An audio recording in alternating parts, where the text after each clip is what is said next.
Assalamualaikum warahmatullahi wabarakatuh. Bu Neni, itu saya kemarin kirim link YouTube ya. Mungkin nggak diputarin sebentar itu, 3 menitan nih. Jadi nanti waktunya Amanda, agak silakan. Oke. Waktunya agak geser dikit ya. Ini lumayan bagus juga soalnya nih, 3 menit. Ya, silakan. Ya.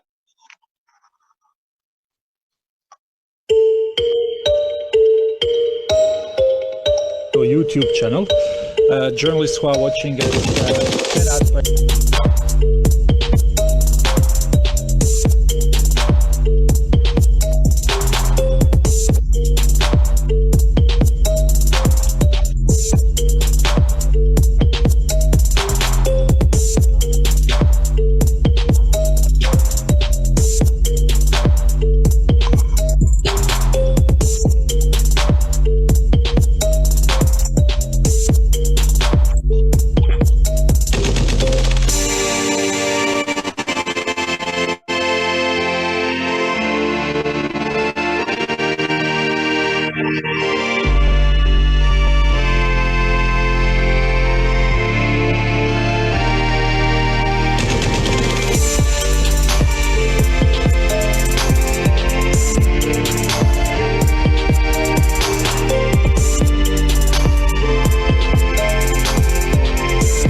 Baik, terima kasih Bu Neni dan ibu-ibu semuanya. Sedikit saya jelasin tadi ya yang ada di video ya. Tadi Dr. Seva juga mengatakan virus COVID-19 itu setengah hidup, setengah mati. Kalau ahli virus tuh mengatakan COVID-19 tuh setengah makhluk hidup. Kenapa dibilang setengah makhluk hidup? Karena COVID-19 itu punya RNA tapi tidak punya DNA. Jadi syaratnya makhluk hidup itu dia harus punya DNA. Jadi kalau ada COVID-19 di lantai, di tangan kita, di mana-mana itu belum hidup dia. Belum bisa berkembang biak. Kenapa? Karena dia tidak punya DNA. Kapan dia bisa hidup? Kalau dia sudah punya DNA. DNA-nya dari mana? Dari inang. Inangnya dari mana? Dari manusia. Ya. Dan berarti dia harus nempel di tubuh manusia. Tapi dia tidak bisa nempel di seluruh tubuh manusia. Karena apa?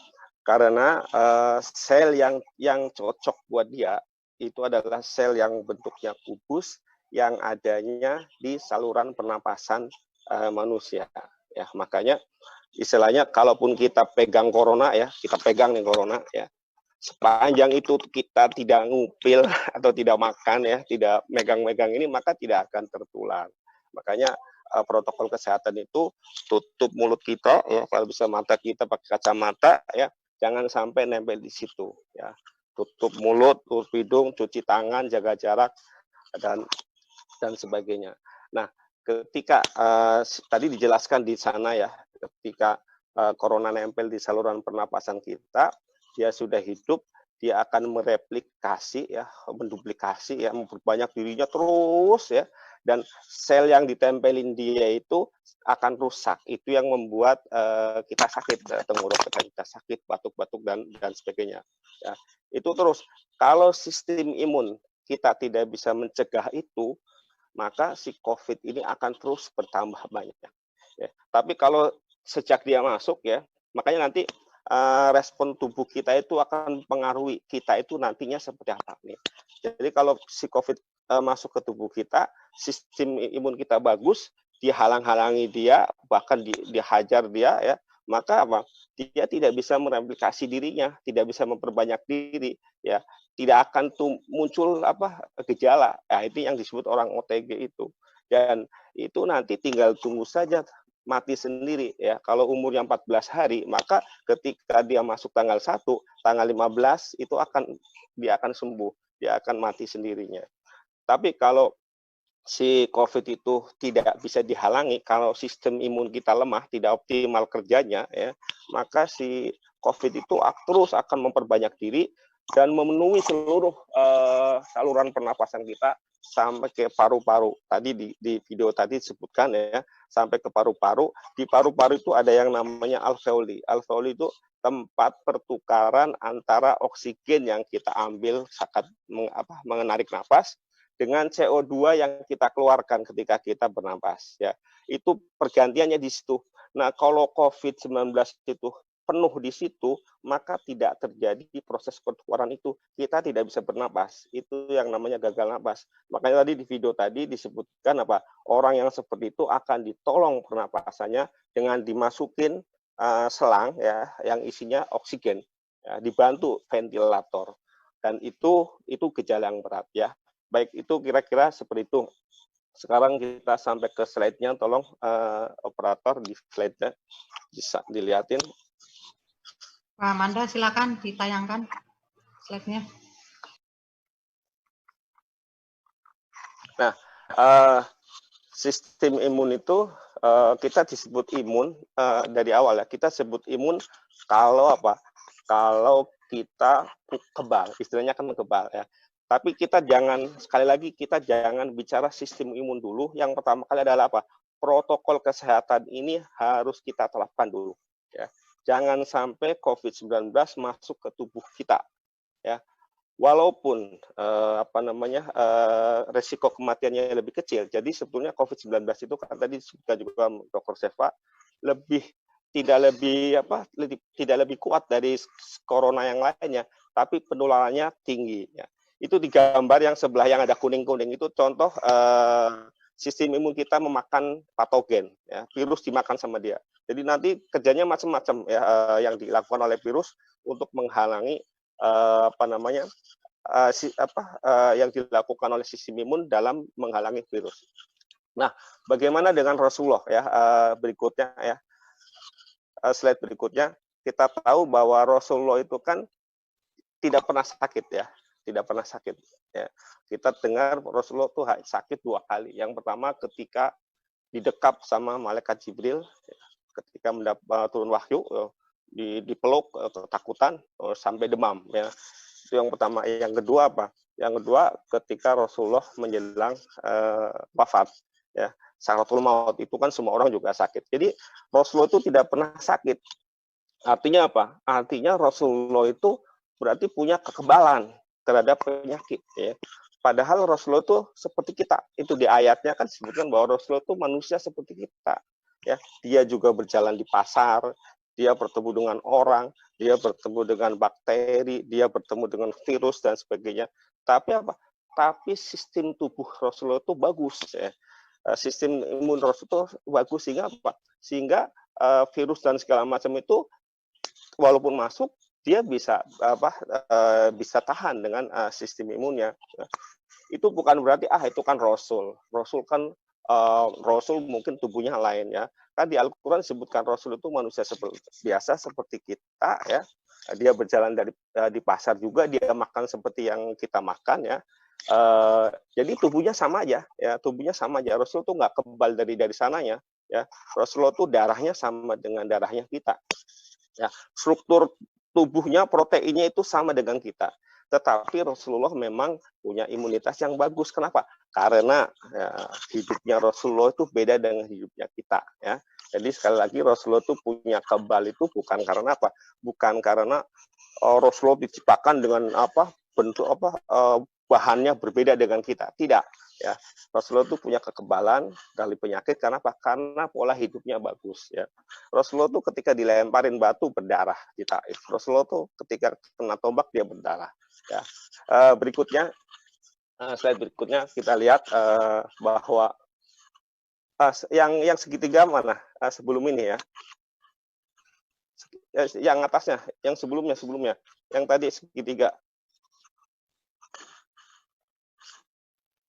Jadi COVID-19 ini, ternyata nggak keluar ya.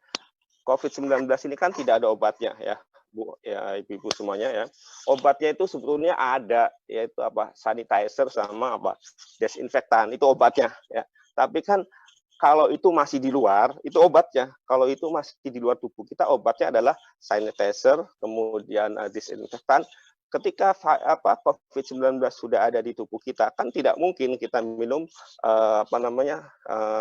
hand sanitizer ataupun larutan pembersih ya. Jadi yang pertama COVID-19 belum ada obatnya ya. Kemudian yang kedua vaksin pun belum ada. Ya. Jadi yang bisa menghadapi COVID-19 itu kalau sudah masuk ke tubuh kita itu hanya satu, sistem imun kita ya. Karena obatnya belum ada, kemudian juga vaksinnya belum ada. Kalaupun vaksin sudah ada ya ibu semuanya, kalaupun vaksin itu sudah ada, ingat vaksin itu bukan obat. Vaksin itu adalah virus ya. Vaksin itu adalah virus yang sudah dilemahkan. Jadi kalau vaksinnya COVID-19 itu artinya apa? Itu adalah COVID-19 yang sudah yang sudah dilemahkan ya, yang nanti akan dimasukkan ke tubuh kita ya. Jadi kalau kita dikasih vaksin COVID-19 itu sebenarnya kita dimasukin virus COVID-19 ya. Gunanya untuk apa? Ini kita lihat cara kerjanya supaya kita juga kenal cara kerja dari sistem imun kita ya. Jadi saya mengandaikan seperti ini. Seandainya kita akan diserang ya, ada pasukan yang akan ini tadi ya. Jadi sebelum kita bicara sistem imun, maka terapkan dulu protokol kesehatan ya. Karena apa? Karena kalau sudah lewat ini protokol kesehatan kita tidak terapkan, kita terinfeksi, maka satu-satunya yang bisa menghadapi adalah sistem imun ya. Sekarang saya sedikit jelasin vaksin ya. Jadi ketika kita diserang oleh pasukan lain dari luar ya, kemudian kita lawan, maka tentunya Tentunya orang kita ada yang mati, ada yang menang, ada yang mati, ada yang menang, ya kan? Sama dengan seperti itu. Ketika kita diserang sama COVID-19 ya, kan ada yang meninggal di Indonesia itu paling tinggi ya 5% sekitar ya yang meninggal. Ada yang menang, ada yang meninggal. Nah, vaksin itu adalah seperti ini. Kalau kita sebelum diserang oleh pasukan lain ya yang kita nggak kenal itu, kita culik itu pasukannya ya. Salah satu atau beberapa pasukan asing itu kita culik, kemudian kita lemahkan. Setelah kita lemahkan, lalu bukan kita bunuh tapi dilepas, disuruh berantem sama pasukan kita. Setelah berantem pasti kalah mereka. Kenapa? Karena sudah dilemahkan. Nah, poinnya maksudnya apa seperti itu? Maksudnya supaya pasukan kita bisa mempelajari itu musuh kita itu kelemahannya apa saja, ya, dipelajari, setelah itu direkam, ya, direkam, kemudian setelah selesai, ketika kita betul-betul diserang oleh pasukan asing itu, kita sudah tahu kelemahannya mereka, sehingga kita akan menang, tidak ada korban. Itu yang terjadi ketika kita dimasukkan vaksin ya. Jadi ketika kita disuntik vaksin COVID-19, itu sebenarnya kita disuntik dengan COVID-19 yang sudah sangat lemah. Ya, disuntikan, makanya kalau habis diimunisasi kan ibu-ibu ya anaknya kalau habis diimunisasi itu pasti demam, pasti panas. Itu apa yang terjadi? Yang terjadi adalah sistem imunnya sedang berperang melawan vaksin tadi, makanya demam. Ya. Jadi ketika kita disuntik vaksin, maka apa? Maka sistem imun kita akan melawan si vaksin tadi, ya. Tapi kita pasti menang. Kenapa? Karena sudah dilemahkan tadi. Nah, gunanya adalah apa? Gunanya supaya sistem imun kita membaca, mempelajari itu. COVID-19 itu seperti apa sih? Oh, ternyata kelemahannya ini nih. Setelah dipelajari semua sama sistem imun kita, ya, yang ada di darah putih itu, maka kemudian COVID-nya kalah, vaksinnya kalah, kita kan sembuh, kita kan demamnya hilang sebentar, ya, karena lemah. Tapi apa? Tapi sistem imun kita sudah mempelajari banyak tentang karakteristik COVID-19, kelemahannya apa saja.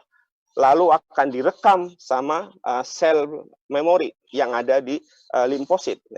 Direkam, nah setelah direkam, ketika kita terinfeksi beneran, COVID-19 masuk ke dalam tubuh kita, sistem imun kita sudah paham itu semuanya. Ternyata COVID-19 itu kayak gini loh. Ini kelemahannya di sini loh. Makanya Makanya COVID-19 yang masuk ke tubuh kita akan bisa dilawan dan dikalahkan oleh sistem imun kita. Karena Karena dia sudah belajar tentang kelemahan COVID-19 ya. Itu kira-kira. Nah, berikutnya ya, sistem imun kita itu Allah sudah menciptakan sistem imun yang luar biasa, Bu. Ya, jadi sistem imun kita itu adanya di darah putih, leukosit ya. Dan itu darah putih itu ada 5 macam itu ya. Tugasnya saya tidak perlu menjelaskan semuanya ya. Ibaratnya ini pasukan perang ya. Kalau pasukan perang itu kan ada Kopassusnya, ada marinirnya. Kalau di laut ada Bakamla ya, yang patroli keliling lautan kita. Nah, sistem imun kita itu 24 jam itu dia patroli ke seluruh tubuh kita. Ya. Dia patroli ya, mendeteksi ada nggak makhluk asing yang masuk ke dalam tubuh kita. Ada nggak COVID-19 yang masuk ke tubuh kita. Nah, setelah terdeteksi ada makhluk asing masuk, maka yang berikutnya apa? Dia kasih informasi ke sistem imun yang lainnya. Ya. Kemudian ada yang memakan itu, ya, ada yang tugasnya memakan. Kalau nggak bisa memakan, ada yang tugasnya tuh dia datengin tuh virus ya, kemudian dia keluarin toksin, dia keluarin diracun. Ya. Kalau tidak mampu juga, ya, itu yang ngeluarin racun itu adalah sel T ya, sel T di dalam limfosit. Kalau nggak bisa juga, maka dihalangi supaya supaya COVID-19 tadi tidak mereplikasi. Itu tugasnya sistem imun di sel B yang ada di limfosit. Ya. Jadi dihalang-halangi supaya supaya ketika sisa COVID-19 itu tadi kan memperbanyak RNA-nya, kemudian dia mau nyari sel baru ya, kemudian dihalangi dia sehingga dia tidak bisa hidup lagi ya, diperbanyak tapi dia tidak bisa nempel karena dihalangi. Kalaupun ternyata masih lewat juga, dihalangi masih nempel juga, jadi dia hidup. Ya. Nah, kalau dia hidup menginfeksi sel kita jadi rusak, kita jadi sakit. Nanti ada yang namanya ada namanya sel NK, natural killer, itu ada di limfosit. Ya. Tugasnya dia adalah membunuh sel kita yang sudah terinfeksi supaya hilang, supaya tidak sakit. Dan dia tuh cerdas sekali. Dia bisa membedakan antara sel kita yang sakit dengan yang sehat. Dia hanya pilih yang sakit, yang sudah terinfeksi, dia bunuh itu. Ya, itu tugasnya Tugasnya namanya natural killer, ya, sel pembunuh yang ada di dalam tubuh kita. Nah, itu luar biasa. Nah, dan semua itu nanti direkam sama sel memori kita. Nah, itu kira-kira yang dilakukan oleh sistem imun kita terhadap makhluk asing termasuk virus yang masuk ke tubuh kita. Ya. Nah, insya Allah kalaupun terinfeksi kita jangan terlalu paranoid ya, jangan terlalu takut berlebihan. Insya Allah sembuh. Asal Asal sistem imun kita itu tidak terganggu ya. Tentunya Tentunya sistem imun kita akan terganggu kalau kondisi tubuh kita lagi lemah. Nah, kira-kira apa saja yang membuat sistem imun kita lemah, yang membuat kerja sistem imun kita terganggu. Nah, kita lihat di slide berikutnya. Slide berikutnya, ini umur ya. Tadi kan ada yang tanya ya. Ini berdasarkan yang saya baca di Detikop ya, tanggal 12 Mei ya. Kita bisa lihat ya. Jadi dari sini yang paling, kalau menurut umur, yang paling beresiko, yang paling rendah sistem imunnya turun ya, itu adalah kelompok umur di atas 60 tahun ya. Di sini kematiannya ada 17%, 17,7%. Ya. Jadi kalau ada kelompok orang yang umurnya di atas 60 tahun, 1.000 orang terinfeksi, berarti 177 orang meninggal. Ini yang sudah terjadi di Indonesia ya. Ini Indonesia. Makanya kelompok di atas 60 tahun itu kelompok yang rentan ya. Karena tadi ya, wajar ya. Oh, kenapa sih kalau orang tua tuh sistemnya turun? Ya katakanlah Kopassus kan hebat. Kalau udah pensiun udah 60 kan pasti turun juga kemampuannya ya. Jadi itu orang kalau makin tua ya pasti turun, kekuatannya turun, sistem imunnya juga turun. Kelompok kedua yang rentan itu kelompok umur kita nih ya, kita balita ya, bawah 50 tahun nih Bu Deni nih ya. Saya umurnya 52 tahun nih. Ini yang 46 sampai 59 tahun ya. Ini kelompok rentan kedua ya. Termasuk saya nih. Ini kematiannya 8,9. Jadi sekitar 9% ya. Berarti kalau ada 1.000 orang terinfeksi yang umurnya antara 46 sampai 59 tahun, maka dari 1.000 itu 89 orang itu telah meninggal. Ini data yang sudah terjadi ya. Jadi ini bukan perkiraan nih, data yang sudah terjadi itu seperti itu ya.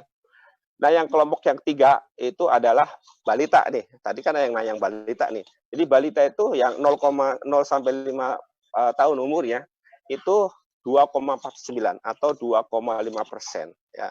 Ya berarti kalau ada balita, ada 1.000 saja balita yang terinfeksi, maka apa?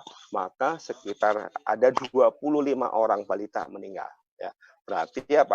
Berarti kelompok ini yang kita harus waspadai ini ya, yang harus kita benar-benar kita proteksi ya, balita sama 60 tahun di atas atau 46. Bahkan di mal-mal itu dicek KTP-nya, kalau misalnya di luar negeri umur 60 nggak boleh masuk.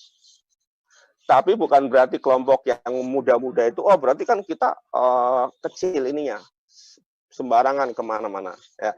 Itu tadi, nanti umumnya mereka akan jadi OTG. Ya. Jadi kalau anak sekolah, kalau sekolah dibuka, ya sekolah dibuka, anak-anak mungkin tidak terinfeksi, tapi dia tidak ada gejala. Mungkin OTG, tapi dia pulang akan menginfeksi, membawa virusnya diberikan kepada orang tuanya, kepada neneknya, kepada adiknya yang masih balita. Ya, makanya sekolah itu yang paling terakhir dibuka, ya nggak boleh dibuka nih.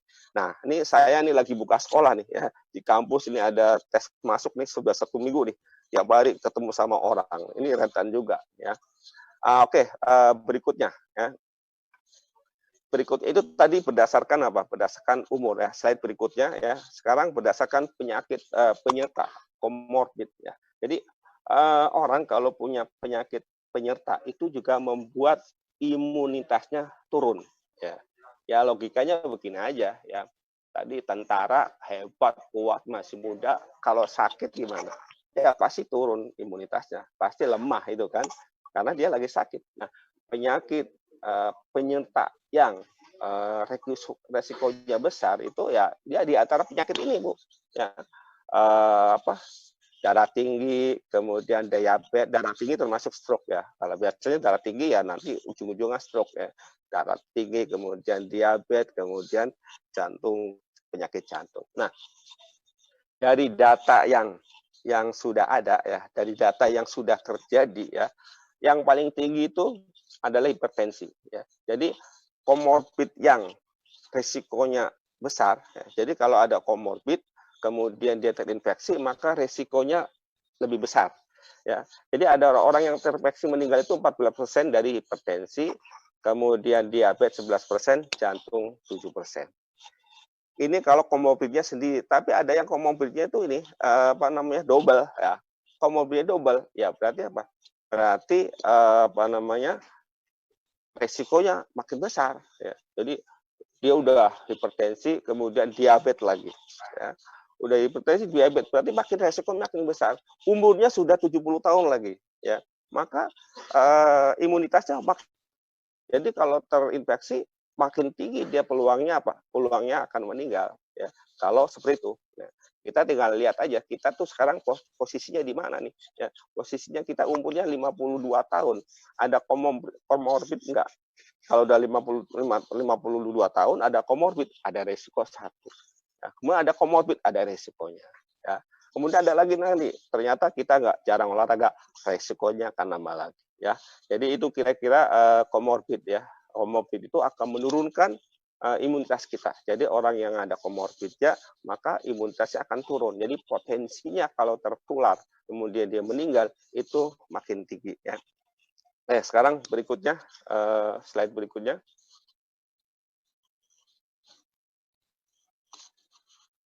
Nah, sekarang bagaimana cara meningkatkan imunitas ya? Jadi cara yang meningkatkan imunitas makanan. Pertama dari makanan. Makanan yang bisa meningkatkan imunitas ya. Rasulullah tuh suka makan madu, suka minum madu kan, madu, delima, ya, delima itu bagus, delima, kemudian melon, ya, dan lain-lain ya. Kemudian Rasulullah tuh minyaknya minyak zaitun, bukan kayak kita ya. Minyak kita itu kan minyak sawit. Minyak sawit itu kolesterolnya tinggi ya. Jadi ini kira-kira Bu ya yang bisa meningkatkan daya imun kita itu adalah vitamin C, vitamin E ya. Vitamin C, vitamin E. Nah, ini kan banyak tuh. Yang murah-murah tuh ada juga nih. Bahkan cabai merah itu vitamin C-nya tinggi. Jambu ya, jambu itu apa? Jambu yang orang kalau kena demam berdarah dimakan itu jambu plutuk ya, apa namanya itu juga vitamin C-nya tinggi ya. Kalau anggur mungkin mahal ya, tapi jambu ya, kalau makan cabai juga banyak, tomat ya, jeruk kan murah nih ya, brokoli dan lain-lain ya. Ini vitamin E ya, vitamin E juga bagus, ini akan meningkatkan imunitas ya. Kemudian madu ya, kacang ya, ginseng ya, jahe dan lain-lain itu juga ginseng jahe itu menurut penelitian itu bisa meningkatkan imunitas ya, walaupun cara kerjanya bagaimana belum bisa jelasin ya, tapi ini menurut mereka menurut penelitian dia bisa meningkatkan imunitasnya. Nah, makanan lain yang bisa meningkatkan imunitas ya, yang mungkin nanti bisa kita lakukan, ini ada VCO ya. VCO itu minyak kelapa ya, virgin coconut oil ya, minyak kelapa ya. Kalau kita kan makannya bukan minyak kelapa Bu ya, kita kan makannya yang dipakai masak itu minyak sawit ya. Jadi minyak kelapa itu bisa meningkatkan imunitas, tetapi cara masaknya, kalau minyak kelapanya dibikin santannya dibikin rendang ya, dibikin rendang, maka itu kolesterol jenuh ya. Nah, ini juga berbahaya ya. Jadi minyak kelapa yang dipakai VCO itu ya, kalaupun kita nggak makan VCO itu minyak kelapa itu santannya. Jadi santan kelapa diparut, kemudian dikasih air kan, diperaskan airnya, air yang matang, ya, air hangat ya, kemudian diperas. Nah itulah buat campuran, itu yang diminum ya, buat bikin es atau apa gitu kan. Jangan dimasak. Kalau itu dimasak apalagi buat rendang, ya itu udah hilang ininya. Yang muncul adalah apa? Yang muncul adalah lemak jenuh, kolesterol yang jahat. Ya. Kalau cara masaknya seperti itu, ya itu kira-kira dari makanan ya. Jadi makanan itu bisa meningkatkan imunitas kita ya. Maka di masa pandemi ini banyaklah kita makan makanan yang seperti ini yang saya sebutkan di sini ya. Cari aja yang murah, nggak usah yang mahal-mahal ya. Alpukat ya, kacang tanah ya. Kalau almond itu kan mahal ya, kita makan kacang tanah ya. Madu itu bagus, tapi madu yang beneran ya Bu, bukan gula ya. Karena kita terkadang beli madu tapi sebetulnya itu gula tuh ya. Kalau kita beli madunya sembarangan ya, itu bukan madu tapi gula ya. Rasulullah tuh suka minum ya. Itu dari makanan. Yang kedua yang bisa meningkatkan imunitas kita adalah ya, slide berikutnya Bu, silahkan slide-nya adalah olahraga dan hidup aktif ya. Jadi nih olahraga dan hidup aktif ya. Nih, hidup aktif itu maksudnya apa? Kita sering bergerak ya. Jadi hidup aktif itu adalah kita sering bergerak. Nah, menurut survei itu orang Indonesia itu orang yang paling malas bergerak. Orang yang paling malas bergerak. Kalau yang orang yang paling aktif itu orang Hong Kong. Orang Hong Kong itu bergeraknya satu hari itu bisa sekitar 9.000 langkah jalan kaki. Ya. Kalau kita menurut survei ya, rata-rata orang Indonesia itu jalan kaki saja satu hari cuma sekitar 3.000 langkah, artinya cuma 1 kilo ya. Kalau orang Hong Kong itu satu hari bisa sampai 3 kilo. Ya. Jadi hidup aktif itu akan membantu meningkatkan imun kita. Sebenarnya kita sarannya banyak. Misalkan ini yang menurut di gambar ya, kita ke masjid ya. Ke masjid itu bagus ya, pahalanya banyak. Apalagi kita ke masjidnya itu jalan kaki nih. Makanya ibu-ibu nih kalau misalkan suaminya pada ke masjid nih, jangan dikasih motor Bu. Kalau mau pakai motor sebelum pas azan tuh kuncinya diumpetin aja Bu. Ya. Karena apa? Karena bagusnya jalan kaki. Bahkan ini ada hadisnya ya menurut Muslim itu riwayat Muslim ya. Barang siapa yang ke masjid kemudian dari rumahnya sudah wudhu ya, maka setiap langkahnya itu satu langkahnya akan menghapuskan dosa, satu langkahnya akan meninggikan derajatnya ya. Jadi hidup aktif itu contohnya misalkan apa? Contohnya kita sering jalan ke masjid ya. Ibu-ibu itu misalkan ini Bu, ya punya bayi ya digendong aja sambil jalan-jalan ya kan, kita belanja muter-muter digendong ya kan, itu lumayan beratnya Bu ya. Jangan dikasih asisten, kita gendong sendiri nih, supaya apa? Supaya kita sering bergerak ya. Atau kita nyuci mobil ya, saya nyuci mobil itu saya cuci sendiri mobilnya ya, nggak kasih ke orang lain ya. Cuci mobil, cuci piring ya, cuci baju, ngepel ya. Jadi gini, ngepel, saya juga terkadang ngepel Bu ya, ngepel rumah. Kenapa? Daripada sekarang saya mau olahraga nih, olahraga ke gym itu kan keluar bayar, sementara apa? Potensinya ketemu sama orang, bisa kena corona ya kan. Padahal di rumah kita punya alat gym. Alatnya apa? Adalah itu ya, tempat ngepel ya. Kalau kita ngepel itu bergerak nih, coba sehari 3 kali itu luar biasa nih ya. Kita ngepel sendiri. Masa anggota DPRD kayak Bu Neni ini masa ngepel sih, kayaknya nggak keren amat kan, kayak gitu kan. Nah, itu kan rumah sendiri kita ngepel, orang juga nggak ngelihat itu kan, kita ngepel ya. Apalagi kalau kita ngepel harusnya di tugas asisten, kita bantu tugasnya dia seneng banget, kita dapat pahala ya.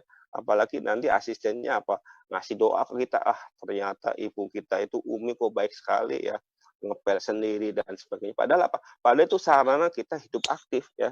Jadi ngepel, nyuci mobil, nyuci piring ya, nyuci baju. Tapi kalau nyuci bajunya pakai mesin ya, yang sehat mesinnya ya, bukan kitanya ya. Jadi nyuci bajunya kita nyuci baju manual ya. Itu hidup aktif ya.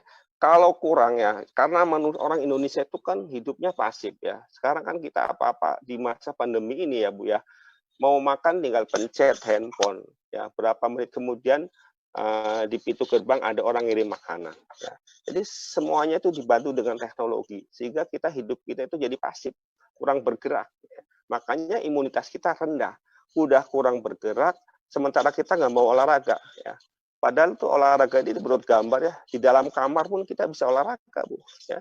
Jadi di dalam kamar kita bisa olahraga. Rasulullah itu mencontohkan olahraga ya. Bahkan Rasulullah itu ngajak Siti Aisyah olahraga jogging ya. Jogging bareng Siti Aisyah. Jadi olahraga itu sangat bagus sekali untuk meningkatkan imunitas kita ya. Jangan sampai kita yang tugasnya banyak ya, kemudian kita tidak olahraga. Sekarang di masa pandemi kita jarang keluar rumah. Ini makin mager lagi tuh ya, di dalam rumah terus kan, jadi mager kita. Akhirnya apa? Akhirnya kita kurang bergerak ya. Padahal di dalam rumah pun kita bisa bergerak. Ini bisa olahraga dalam rumah. Ada contohnya bisa senam ya kan di dalam rumah. Kita bisa nyetel YouTube ya. Cari YouTube kemudian kita ikutin. Nah, jadi Rasulullah itu tadi makanannya bagus, kemudian juga banyak bergerak, kan Rasulullah banyak bergerak ya. Di sana kan sama jam apa waktu itu belum modern ya. Jadi aktivitasnya banyak dilakukan dengan fisik. Sudah seperti itu masih saja olahraga ya, itu Rasulullah ya. Jadi sudah hidupnya aktif, kemudian makanannya bagus ya, masih olahraga. Nah kita itu kan makanannya udah junk food ya kan, kemudian jarang bergerak ya kan, yang ketiga nggak mau olahraga lagi, maka apa, maka imunitas kita jadi turun ya, imunitas rendah ya. Jadi apalagi tadi orang-orang yang umur 60 tahun ya kan imunitasnya sudah turun, maka apa, kita dobrak ya, kita dongkrak ya imunitasnya dengan apa, dengan banyak bergerak, dengan olahraga, supaya apa, supaya imunitasnya naik ya. Ini yang bisa meningkatkan imunitas ya. Kemudian berikutnya ya Mbak, nah berikutnya istirahat ya, yang bisa meningkatkan imunitas adalah istirahat yang cukup ya, istirahat tidur ya. Jadi ketika kita tidur, tubuh kita melakukan proses recovery ya. Karena apa? Karena ketika kita hidup di siang hari melakukan aktivitas tuh banyak jaringan-jaringan kita yang terputus-putus ya. Nah, ketika tidur maka itu disambung kembali, di recovery sehingga kita seger lagi. Jadi tidur itu mengembalikan recovery, mengembalikan imunitas kita yang turun karena kita kerja sepanjang hari ya. Logikanya begini aja, pemain bola Ronaldo ya, itu hebat sekali, Messi, Ronaldo ya. Kalau coba malamnya suruh jangan tidur, coba malamnya jangan tidur, kemudian siangnya bertanding, pasti dia lemah ya. Jadi tidur itu sesuatu yang wajib ya, tidak bisa diotak-atik lagi. Dan Rasulullah tuh tidurnya cukup ya. Yang saya baca di riwayat tuh Rasulullah selalu tidur setelah Isya. Ya, jadi Rasulullah selalu tidur setelah Isya, kemudian bangun di sepertiga malam terakhir. Ya, wa minal laili fatahajjat bihi ya. Di sepertiga malam terakhir Rasulullah bangun. Artinya apa? Artinya Rasulullah tuh tidurnya minimal sehari 6 jam. Ya, tidurnya malamnya sehari 6 jam. Nah kita tadi ya sudah makanannya junk food, jarang bergerak, nggak mau olahraga. Kemudian Pak, tidurnya juga kurang. Terkadang jam 1 baru tidur. Iya, kita kan sibuk, aktivis itu kan, kerjanya banyak ini itu. Emang Rasulullah bukan aktivis. Emang Rasulullah tidak kerja ya. Rasulullah itu dalam masa hidupnya tuh berapa kali perang. Emang perang nggak nyiapin tuh. Jadi Rasulullah tuh kerjanya luar biasa, lebih sibuk dari kita. Tapi Rasulullah masih bisa tidur 6 jam sehari. Rasulullah bisa istirahat. Rasulullah masih bisa hidup aktif. Rasulullah bisa olahraga. Nah kita ya sudah makanannya kayak gitu, kurang olahraga, tidurnya juga kurang. Makanya imunitas kita juga rendah. Nah tidur, nah ini contoh tidur Bu ya. Kira-kira bisa dinilai nih ya. Yang sebelah kiri apa sebelah kanan nih ya. Sebelah kanan tuh tidur tapi matanya masih melotot nih ya. Ini orang nggak bisa tidur nih ya.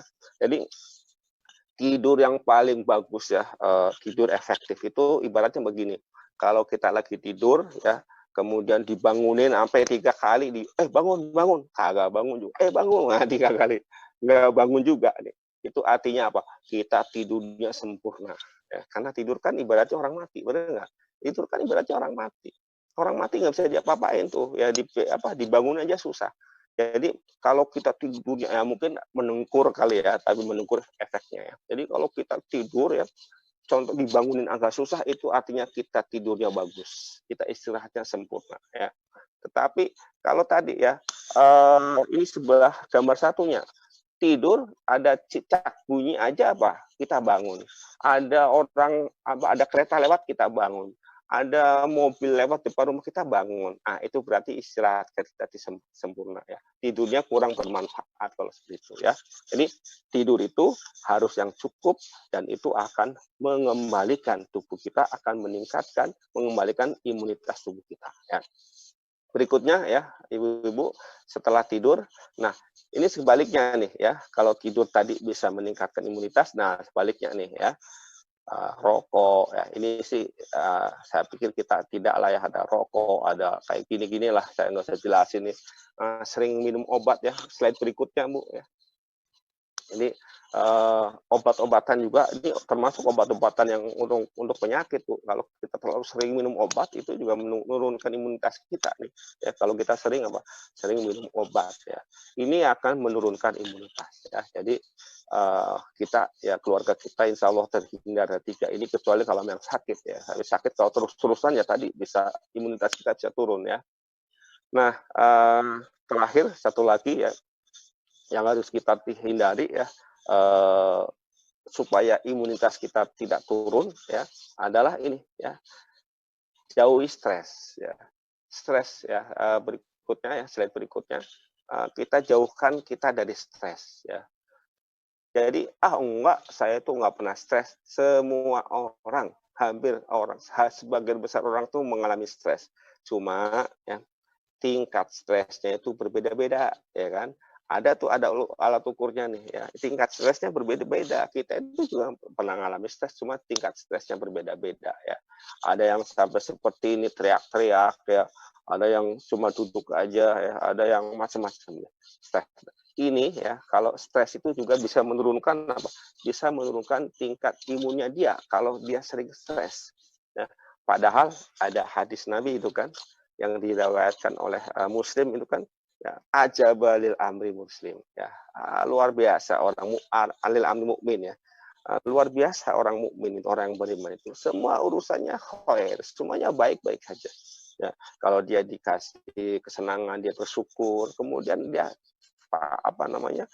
urusannya dia hadapi dengan baik. Kalau dia dapat musibah ya dia tetap hadapi dengan bersabar, kemudian juga baik buat dia.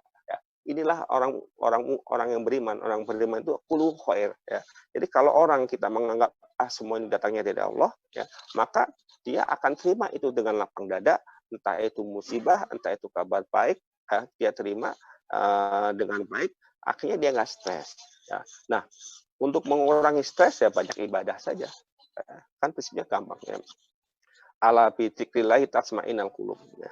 Dengan kita ingat Allah maka hati kita menjadi tenang ya. Jadi untuk meningkatkan imunitas, meningkatkan imunitas maka kita banyak ibadah supaya imunitas kita tuh jangan turun ya. Karena kalau kalau kita banyak ibadah, kita makin tidak stres ya. Jadi karena kita tidak stres maka imunitas kita tidak turun ya.